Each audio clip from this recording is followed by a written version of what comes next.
Hello दोस्तों, आपका बंधु परिवार में एक बार फिर से स्वागत है। आज हम दोस्तों मध्यकालीन इतिहास सेक्शन से खास तौर पे दिल्ली सल्तनत से बनने वाले अति महत्वपूर्ण प्रश्नों के संग्रह को देखेंगे, जो दोस्तों आपके किसी भी एग्जाम के लिए, जैसे स्टेट पीसीएस हो, यूपी पीसीएस हो, या एसएससी का जीएस का सेक्शन हो, या राजस्व लेखपाल, टेट जैसे एग्जामों के लिए अति महत्वपूर्ण होते हैं।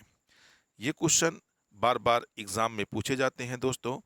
तो ऐसे प्रश्नों को आप एक बार दो बार जरूर देख कर जाया करें एग्जाम से पहले। तो इनके चांसेस क्या होते हैं दोस्तों, अधिक से अधिक एग्जाम में आने की संभावना रहती है।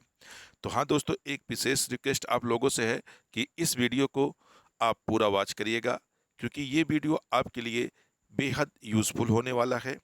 तो आइए आज का सेशन स्टार्ट करते हैं। आज के सेशन का पहला क्वेश्चन है, कुतुब मीनार किस प्रसिद्ध शासक ने पूरा किया था? आपका क्वेश्चन ध्यान से देखिएगा। किस प्रसिद्ध शासक ने कुतुब मीनार का निर्माण पूरा करवाया था? ए कुतुबुद्दीन ऐबक, बी इल्तुतमिश, सी फिरोज शाह तुगलक, डी अलाउद्दीन खिलजी। तो आपका सही उत्तर हो जाएगा सी फिरोज शाह तुगलक। आइए दोस्तों जानते हैं कि फिरोज शाह तुगलक द्वारा कुतुब मीनार का निर्माण करवाया गया था। यानी जो कुतुबुद्दीन ऐबक है, ये कुतुब मीनार का निर्माण एक सूफी संत थे जिनका नाम था बख्तियार काकी, यानी कुतुबुद्दीन बख्तियार काकी था। उन्हीं के नाम पर कुतुब मीनार का निर्माण कराया गया, जिसकी न्यू बादशाह दिल्ली सल्तनत के जो सुल्तान थे कुतुबुद्दीन ऐबक द्वारा इसकी सुल्तान रखी गई थी। लेकिन कहा जाता है दोस्तों 1210 ईस्वी में कुतुबुद्दीन ऐबक की मृत्यु होने के पश्चात इल्तुतमिश द्वारा इस बिल्डिंग का, यानी इस कुतुब मीनार का निर्माण कराया जाता है। कुछ वर्षों के पश्चात इस कुतुब मीनार पर आकाशीय बिजली गिर जाने के कारण से उसके जो लास्ट मंजिल थी, इस तरह से कहा जाए चौथी मंजिल थी, वह क्षतिग्रस्त हो गई। और इसी क्षतिग्रस्त मंजिल को फिरोज शाह तुगलक द्वारा इस पर इसकी मरम्मत करवाई गई और कुतुब मीनार पर एक महला, मतलब एक एक तल्ला और इस पे बनवाया गया। तो इस तरह से कहा जाए, जो कुतुब मीनार इस समय हम लोग वर्तमान में देख रहे हैं, इसको पूरा किस शासक ने करवाया था? तो फिरोज शाह तुगलक द्वारा इस कुतुब मीनार को पूरा करवाया था। यानी इसकी नींव कुतुबुद्दीन ऐबक ने रखी थी। इसका जो कंप्लीट फोर मंजिला था, इसे इल्तुतमिश ने करवाया था। लेकिन क्षतिग्रस्त हो जाने के कारण जो वर्तमान का जो स्वरूप है, उसे कंप्लीट किसने करवाया था? फिरोज शाह तुगलक ने करवाया था। तो आइए अगला क्वेश्चन देखते हैं।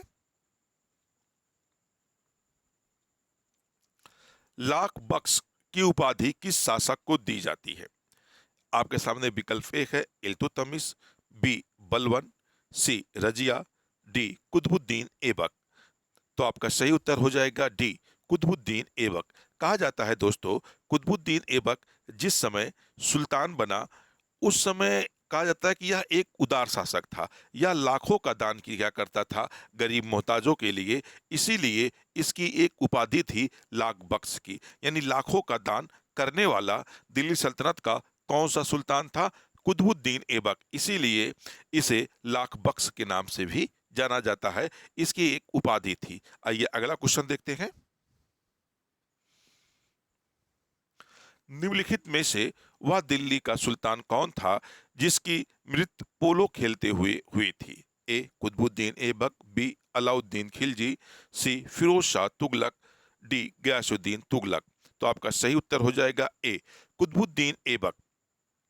कुतुबुद्दीन ऐबक की 1210 ईस्वी में दोस्तों, 1210 ईस्वी में पोलो खेलते समय इसकी मृत्यु हो गई थी। कहा जाता है दोस्तों, जिस समय कुतुबुद्दीन ऐबक घोड़े की पीठ पर सवार होकर, पोलो एक गेम होता है दोस्तों, उसे खेल रहा था और घोड़े से गिर जाने के कारण उसकी वहीं क्या हुई थी? मृत्यु हो गई थी। तो इसलिए क्वेश्चन बार बार आपसे पूछता है कि दिल्ली सल्तनत का वह कौन सा सुल्तान था जिसकी मृत्यु पोलो खेलते समय हुई थी? तो आपका सही उत्तर हो जाएगा ए, यानी कुतुबुद्दीन ऐबक।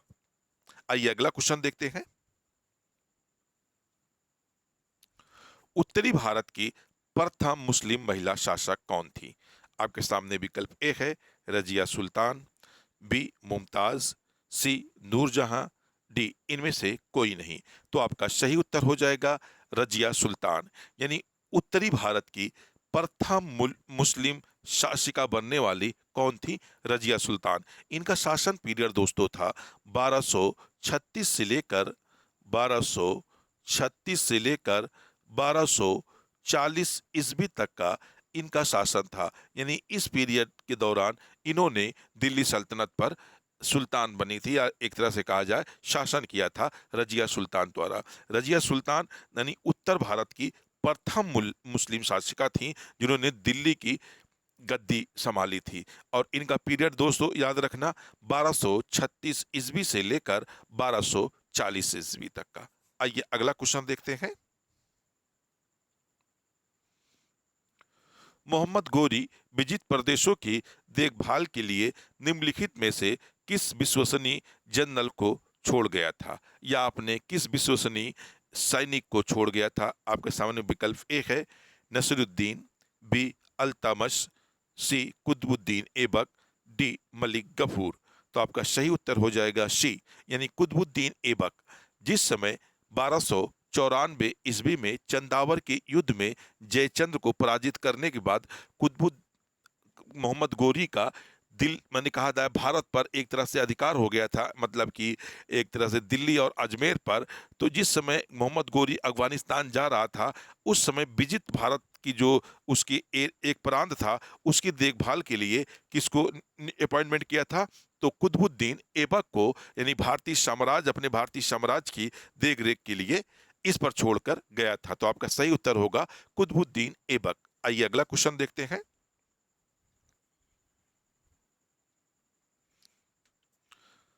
रजिया सुल्तान किसकी बेटी थी? ए अल्तमश की, बी कुतुबुद्दीन ऐबक की, सी नसरुद्दीन की, डी बलवन की। तो आपका उत्तर सही हो जाएगा अल्तमश।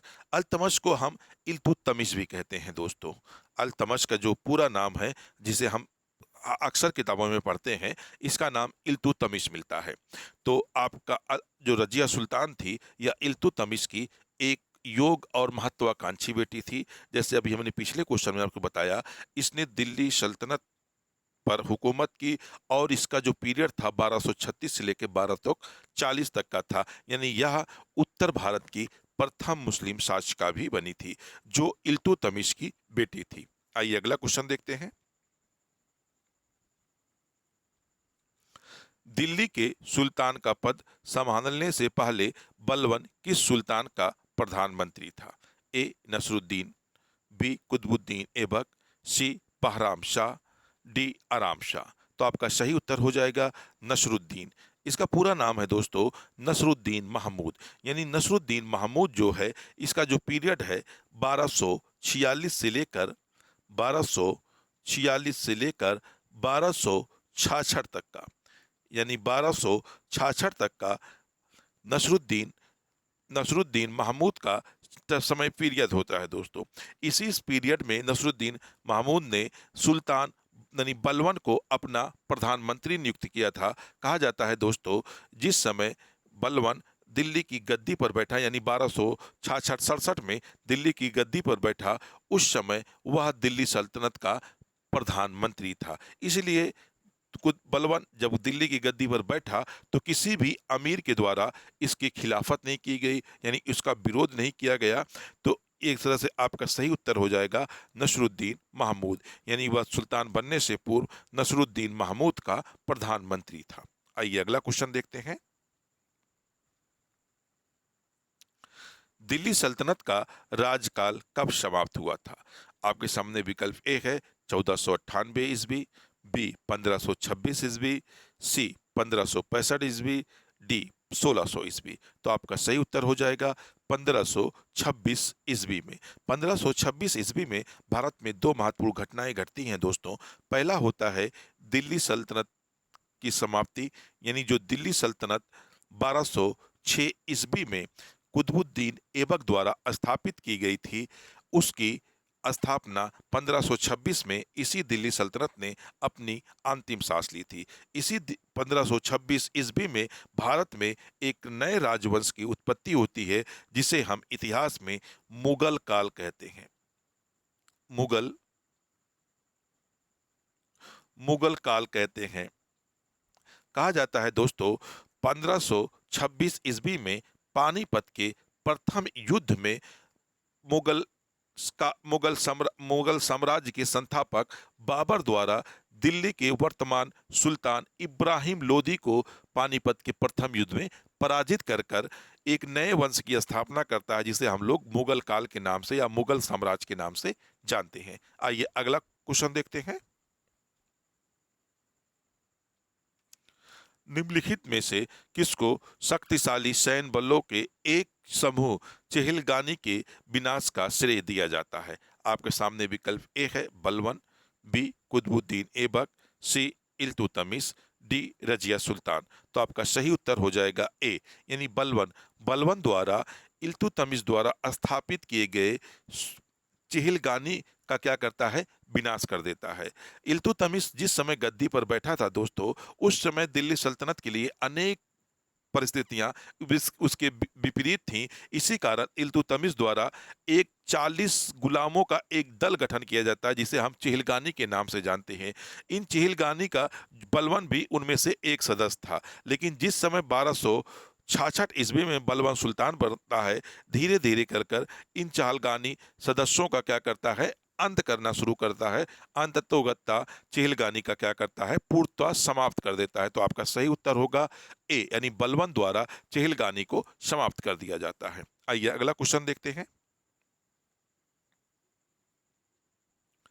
जंगेज खान ने जलालुद्दीन मकरबर्नी का पीछा करते हुए किसके शासनकाल में भारत की सीमाओं पर आक्रमण किया था? आपके सामने विकल्प एक है कुतुबुद्दीन ऐबक, बी इल्तुतमिश, सी बलवन, डी नसरुद्दीन खुसरो। तो आपका सही उत्तर हो जाएगा बी, यानी इल्तुतमिश के शासनकाल में जंगेज खान द्वारा भारत की सीमाओं पर अटैक किया जाता है। दोस्तों, ये जो फारस का शासक जो जलालुद्दीन मकरबर्नी था, उसको अटैक करता और वह भारत की तरफ भागता है। इसी का पीछा करते हुए जंगेज खां इल्तुतमिश के पीरियड में भारत की सीमाओं तक आ पहुंचता है। दोस्तों, आइए अगला क्वेश्चन देखते हैं।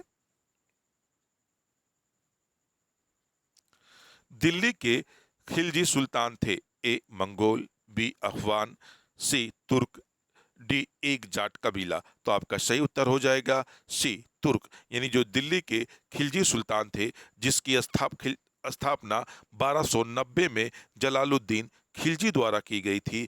यह अगवान का एक तुर्क कबीला था जो तुर्क जाति से संबंधित था। आइए अगला क्वेश्चन देखते हैं दोस्तों। मदुरई तक सफलतापूर्वक बढ़ने वाला दिल्ली का जनरल कौन था, या दिल्ली का सेनापति कौन था? ए खिरज खां, बी मोहम्मद गौरी, सी मलिक गफूर, डी मोहम्मद बिन तुगलक। तो आपका सही उत्तर हो जाएगा सी मलिक गफूर। मलिक गफूर दिल्ली सुल्तान अलाउद्दीन का सेनापति था। इसी के द्वारा भारत के एकदम मदुरई यानी दक्षिणतम एरिया तक का सफलतापूर्वक आक्रमण किया गया था दोस्तों, जहां से इसे भारी मात्रा में धन और दौलत यानी सोने से भरी चीजें प्राप्त हुई थी। आइए अगला क्वेश्चन देखते हैं।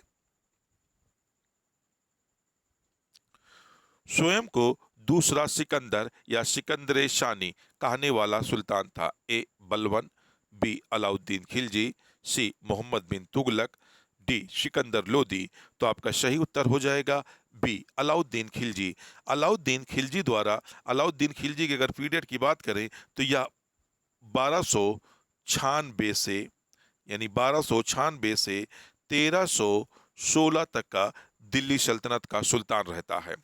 यह सिकंदर सिकंदर महान की तरह विश्व विश्व विजय का सपना देख रहा था। इसीलिए अब उसने अपनी एक उपाधि धारण की थी, सिकंदर शानी, यानी उसे दूसरा सिकंदर कहलाना बड़ा पसंद था। तो कौन सा आपका उत्तर हो जाएगा? अलाउद्दीन खिलजी, यानी अलाउद्दीन खिलजी को दूसरा सिकंदर या सिकंदर शानी कहा जाता था। आइए अगला क्वेश्चन देखते हैं। किसके शासनकाल में सबसे अधिक मंगोल आक्रमण हुए थे? ए बलबन, बी अलाउद्दीन खिलजी, सी मोहम्मद बिन तुगलक, डी फिरोज तुगलक। तो आपका सही उत्तर हो जाएगा बी अलाउद्दीन खिलजी। अलाउद्दीन खिलजी के शासनकाल में सर्वाधिक मंगोल आक्रमण हुए थे। आइए अगला क्वेश्चन देखते हैं। मोहम्मद बिन तुगलक निपुण था ए कला में, बी संगीत में, सी सुलेखन में, डी दर्शन में। तो आपका सही उत्तर हो जाएगा डी यानी दर्शन में। मोहम्मद बिन तुगलक दिल्ली सल्तनत का सबसे पढ़ा लिखा या दार्शनिक राजा था। आइए अगला क्वेश्चन देखते हैं। सुल्तान वंश की विशालतम अस्थाई सेना जिसका भुगतान सीधा राज द्वारा किया जाता था बनाई थी।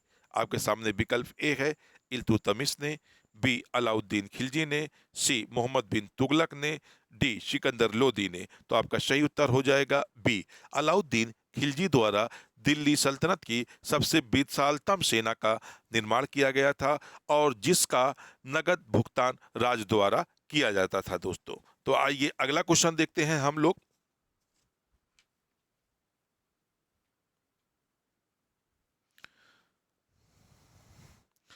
दिल्ली के किस सुल्तान ने एक रोजगार विभाग, एक दान विभाग और एक परोपकारी चिकित्सालय की स्थापना की थी? आपके सामने विकल्प ए है फिरोज तुगलक, बी है मोहम्मद बिन तुगलक, सी है अलाउद्दीन खिलजी, डी है बलवन।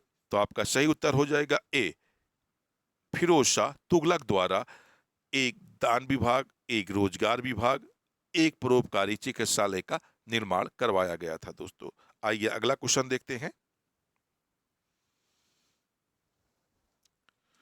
इब्ने बतूता किसके शासनकाल में भारत आया था? आपके सामने विकल्प ए है इल्तुतमिश, बी है अलाउद्दीन खिलजी, सी है मोहम्मद बिन तुगलक, डी है बलवन। तो आपका सही उत्तर हो जाएगा सी मोहम्मद बिन तुगलक यानी मोहम्मद बिन तुगलक के शासनकाल में इब्ने बतूता भारत की यात्रा पर आया था। इसने अपनी एक किताब लिखी थी जो बहुत ही मशहूर थी जिसका नाम था रेहेला यानी रेहेला नामक इसने अपनी एक किताब लिखी थी जिसका नाम था रेहला। और यह जो है भारत की यात्रा पर मोहम्मद बिन तुगलक के समय आया था। अगर मोहम्मद बिन तुगलक के शासनकाल की अगर हम बात करें तो मोहम्मद बिन तुगलक जो है 1325 से लेकर 1351 इक्यावन ईस्वी तक का दिल्ली सल्तनत का सुल्तान बना रहता है। यानी इसकी जो गद्दी पीरियड था वो 1325 पर यह गद्दी पर बैठता है और 1351 में इसकी मृत्यु हो जाती है। और इसी के पीरियड में एक अफ्रीकी यात्री जिसे हम इब्ने बतूता के नाम से जानते हैं, इसी के शासन पीरियड में भारत आया था और इसके द्वारा एक किताब लिखी गई थी जिसे हम रेहला कहते हैं दोस्तों। ये क्वेश्चन आपके लिए वेरी इंपॉर्टेंस है, आप इसे जरूर नोट कर लें। आइए अगला क्वेश्चन देखते हैं। सन 1329 और 1330 के बीच किसने तांबे के सिक्कों के रूप में परिणाम स्वरूप मुद्रा प्रचलित की थी? ए अलाउद्दीन खिलजी, बी गयासुद्दीन तुगलक, सी मोहम्मद बिन तुगलक, डी फिरोज शाह तुगलक। तो आपका सही उत्तर हो जाएगा सी मोहम्मद बिन तुगलक द्वारा 1329 या 1330 के बीच एक सांकेतिक मुद्रा का प्रचलन किया गया था और वह मुद्रा तांबे की धातु की बनाई होती थी यानी सिल्वर की जगह पर तांबे का इस्तेमाल किया जाता था और उसका मूल्य चांदी के मूल्य के बराबर रखा जाता था। इसे ही सांकेतिक मुद्रा कहा जाता था दोस्तों। तो आइए अगला क्वेश्चन देखते हैं। दिल्ली के निम्नलिखित सुल्तानों में से किसे इतिहासकारों ने विरोधों का मिश्रण बताया था? आपके सामने विकल्प ए है बलवन, बी अलाउद्दीन खिलजी, सी मोहम्मद बिन तुगलक, डी इब्राहिम लोदी। तो आपका सही उत्तर हो जाएगा सी यानी मोहम्मद बिन तुगलक भारत का या दिल्ली सल्तनत का सबसे पढ़ा लिखा व्यक्ति था। कुछ इतिहासकारों का मानना था कि मोहम्मद बिन तुगलक के मन में या मोहम्मद बिन तुगलक के अंदर थोड़ा सा पागलपन विद्यमान था। इसी कारण इसे विरोधों का मिश्रण इतिहासकारों द्वारा कहा गया था। आइए अगला क्वेश्चन देखते हैं दोस्तों। किस कारण से मोहम्मद बिन तुगलक असफल व्यक्ति था? ए, वह विपक्षी था। वह व्यवहारिक राजनेता नहीं था। सी, उसने राजधानी दूसरे शहर को बनाया था। डी, उसने चीन के साथ युद्ध किया था। तो आपका सही उत्तर हो जाएगा बी, वह एक व्यवहारिक राजनेता नहीं था।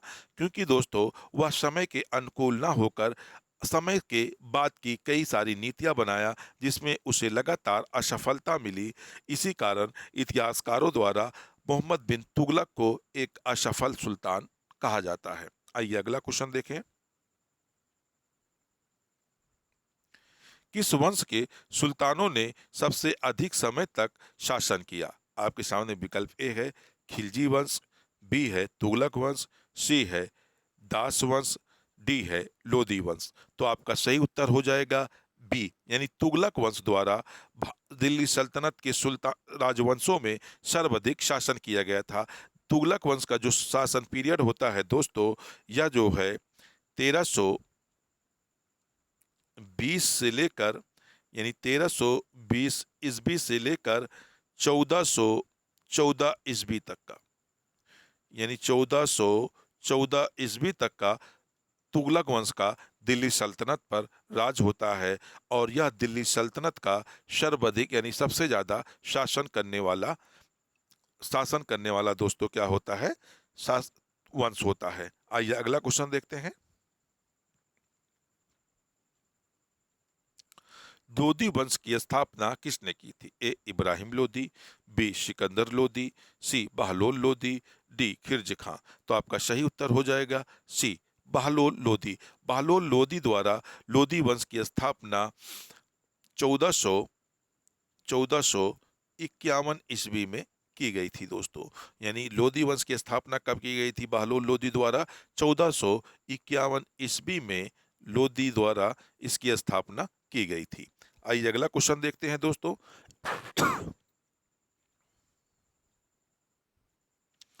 निम्नलिखित में से किस शासक ने सिंचाई तथा लोक निर्माण कार्य पर पर्याप्त ध्यान दिया था? ए, मोहम्मद बिन तुगलक, बी, अलाउद्दीन खिलजी, सी, फिरोज तुगलक, डी, गयासुद्दीन तुगलक। तो आपका सही उत्तर हो जाएगा सी, फिरोज तुगलक। यानी फिरोज तुगलक द्वारा उस समय वर्तमान में तत्कालिक समय में दोस्तों 5 नहरों का निर्माण कराया गया था। और इसी के द्वारा कई सारी इमारतों का भी निर्माण किया गया था। तो इसीलिए इसने फिरोज तुगलक जो है सिंचाई तथा लोक निर्माण कार्य पर सबसे अधिक ध्यान देने वाला सुल्तान था। तो आपका सही उत्तर होगा सी, यानी फिरोज शाह तुगलक। अगला क्वेश्चन है, आगरा नगर की स्थापना निम्नलिखित में से किसके शासनकाल किसके द्वारा की गई थी? ए, फिरोज शाह तुगलक, बी, मोहम्मद बिन तुगलक, सी, अलाउद्दीन खिलजी, डी, सिकंदर लोदी। तो आपका सही उत्तर हो जाएगा डी, यानी सिकंदर लोदी द्वारा। सिकंदर लोदी द्वारा दोस्तों इसकी स्थापना 1504 ईस्वी में की जाती है। कहा जाता है दोस्तों कि 1504 ईस्वी में इसे राजपूतों के आक्रमण से रोकने के लिए सिकंदर लोदी ने एक नगर की स्थापना की, जिसका नाम रखा आगरा। अगर हम सिकंदर लोदी की समय पीरियड की बात करें दोस्तों, तो इसका समय पीरियड 1489 से लेकर 1517 तक का या दिल्ली सल्तनत का सुल्तान रहता है दोस्तों। और इसी पीरियड में 1504 ईस्वी में सिकंदर लोदी द्वारा आगरा नगर की स्थापना की जाती है। आइए अगला क्वेश्चन देखते हैं दोस्तों। लोदी वंश का अंतिम शासक कौन था? ए, बहलोल लोदी, बी, इब्राहिम लोदी, सी, दौलत लोदी, डी, सिकंदर लोदी। तो आपका सही उत्तर हो जाएगा इब्राहिम लोदी। यानी लोदी वंश का स्थापना की बात करें तो बहलोल लोदी द्वारा की गई थी। इसका पुत्र था सिकंदर लोदी, और सिकंदर लोदी का पुत्र इब्राहिम लोदी था, जो दिल्ली सल्तनत का अंतिम सुल्तान था और लोदी वंश का भी अंतिम सुल्तान था। एक तरह से कहा जाए, इब्राहिम लोदी जो है दिल्ली सल्तनत का भी अंतिम सुल्तान था। यानी यह भी दिल्ली सल्तनत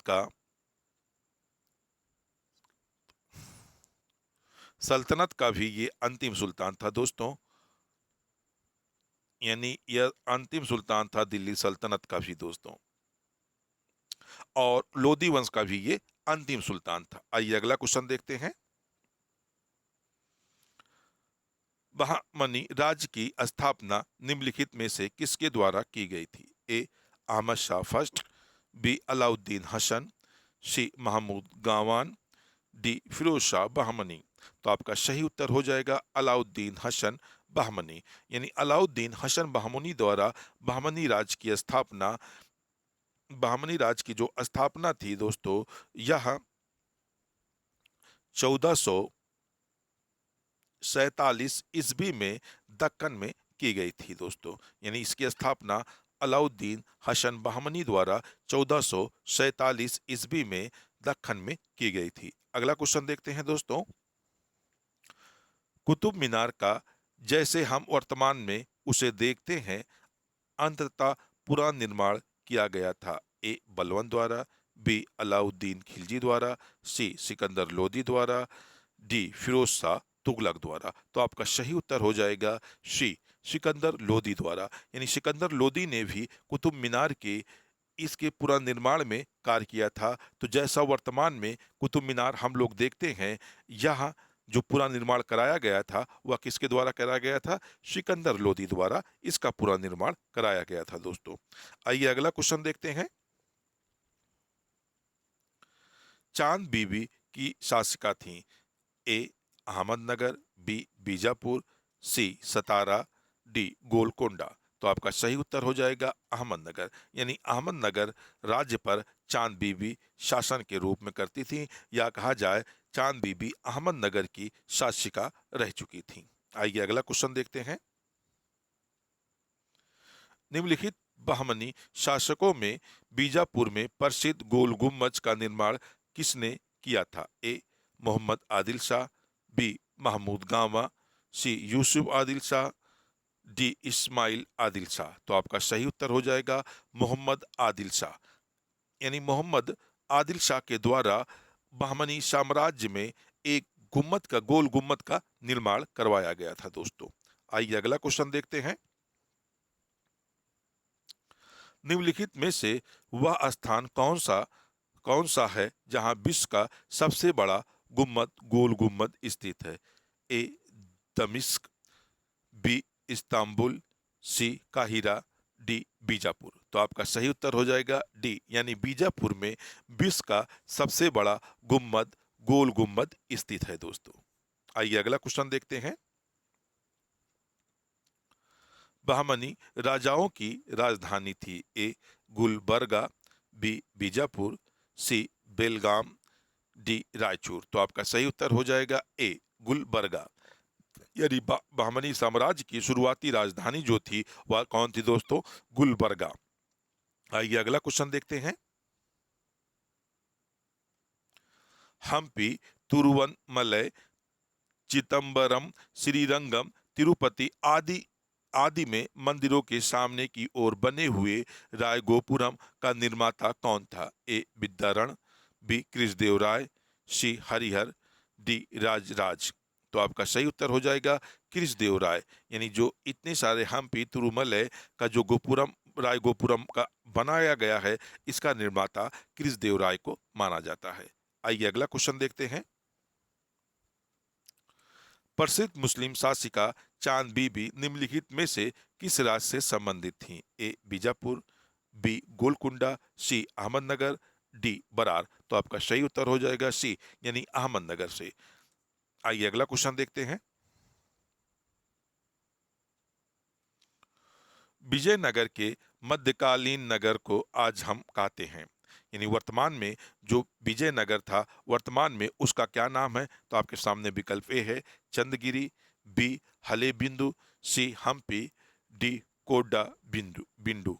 तो आपका सही उत्तर हो जाएगा सी हम्पी। यानी हम्पी को प्राचीन मध्यकाल में विजयनगर राज्य के रूप में जाना जाता था दोस्तों, जो वर्तमान में कर्नाटक राज्य में स्थित है। आपके सामने अगला क्वेश्चन है।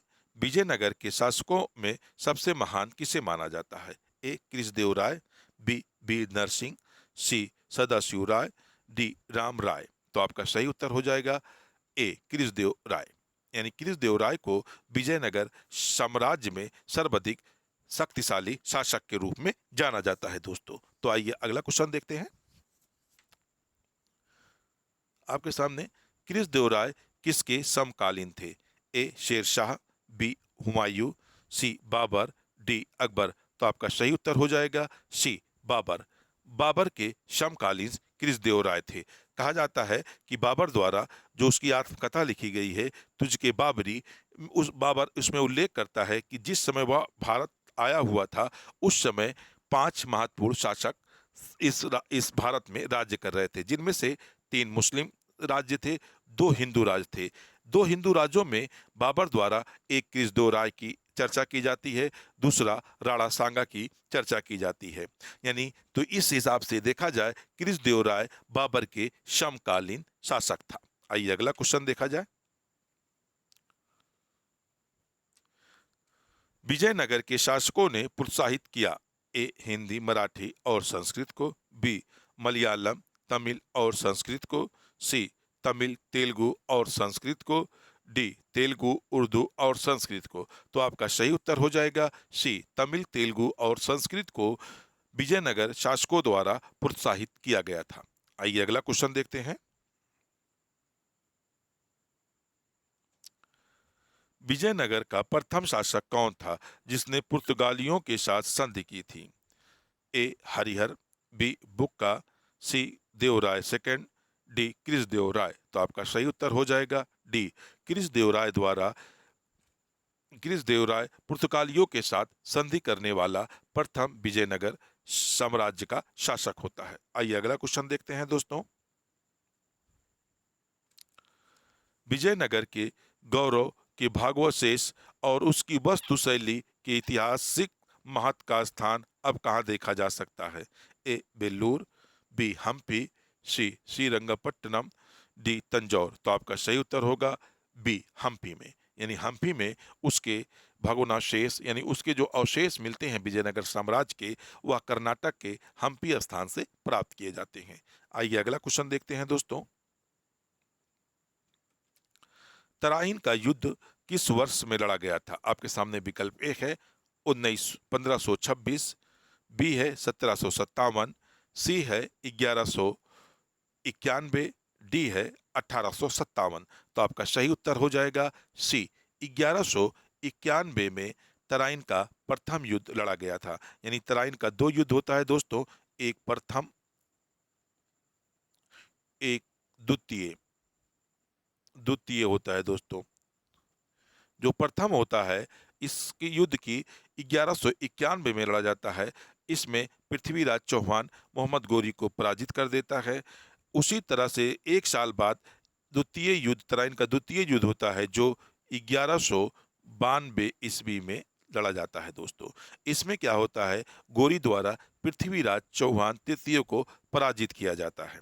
अगर 1526 की बात कर लें तो 1526 ईस्वी में पानीपत का प्रथम युद्ध लड़ा जाता है। 1757 में प्लासी का युद्ध लड़ा जाता है। 1857 में भारत में प्रथम स्वतंत्रता संग्राम की क्रांति होती है, जिसे 1857 का विद्रोह भी कहा जाता है। आइए अगला क्वेश्चन देखते हैं दोस्तों।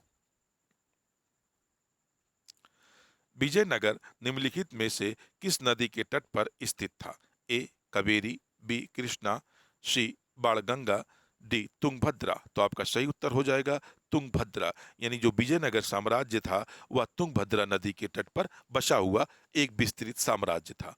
आइए अगला क्वेश्चन देखते हैं दोस्तों। संत कबीर का जन्म कहाँ हुआ था? ए दिल्ली, बी वाराणसी, सी मथुरा, डी हैदराबाद। तो संत कबीर का जो जन्म हुआ था वह उत्तर प्रदेश के जिले वाराणसी में हुआ था। आइए अगला क्वेश्चन देखते हैं दोस्तों। निम्नलिखित में से कौन सी बात भक्ति आंदोलन और सूफी आंदोलन में साझी नहीं थी? ए ईश्वर के प्रति निजी प्रेम।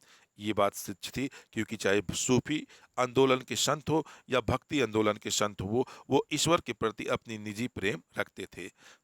मूर्ति पूजा दोस्तों, मूर्ति पूजा हिंदू धर्म में की जाती, लेकिन मुस्लिम धर्म में मूर्ति पूजा का कोई प्रचलन नहीं था। तो ये बात यानी आपका सही उत्तर बी ही हो जाएगा। रहस्यवाद दोनों में था।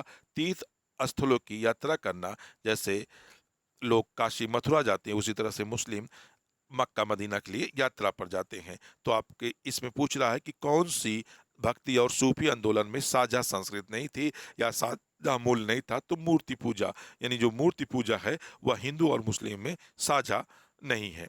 आइए अगला क्वेश्चन देखते हैं।